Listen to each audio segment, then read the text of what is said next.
वैसे कहने जाए तो सास हैं हम, पर परेशानी यह है कि हमारे घर से, क्योंकि सास भी कभी बहू थी वाला सीन कभी खत्म ही नहीं होता।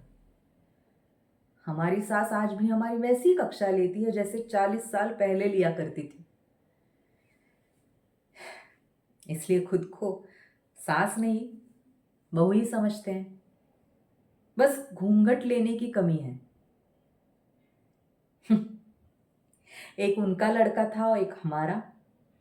उनका लड़का मेरी तरफ देखता भी नहीं था और हमारा लड़का, उसके पत्नी के चेहरे से उसकी नजर ही नहीं हटती। पता नहीं क्या जादू मंतर करके रखा है उसने। बर्दाश्त कर लेते हैं बस। वो क्या है ना, हमारी बेटी को सुख से रहने देती है वो घर में। नहीं तो आजकल के जमाने में कौन ननंद नंदोई को झेलता है वरना। वैसे ऊपर से हम कुछ भी कहे, कुछ भी दिखाए, अंदर से ना हमें बड़ा सुकून रहता था कि हमारा बेटा उसकी बाप की तरह नहीं है। सबसे अच्छे से रहता है, सबको प्यार करता है, पत्नी से वफादार है, तो हमारा घर बिखरेगा नहीं। पर कहते हैं ना, खून अपना असर दिखाई देता है। हमारी परवरिश पर भारी पड़ गया शरद के पापा का खून। फर्क सिर्फ इतना है, उन्होंने उन्होंने खुलेआम हमारी सौत रखी और मेरा बेटा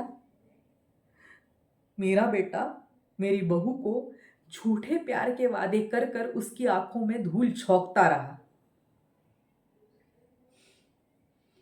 अम्मा बड़ी भाग्यवान थी, उनके पति ने उन्हें ऐसे दिन कभी नहीं दिखाए। लेकिन मैं नंदिनी का दुख बड़े अच्छे से समझती हूं। घायल ही घायल की गति को जानता है। उसी की तरह खून के आंसू रोई हूं मैं,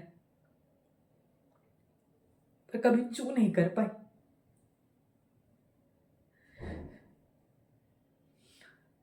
और इसीलिए नंदिनी की सास बनकर नहीं तो उसकी मां बनकर उसके साथ डटे खड़े रहेंगे।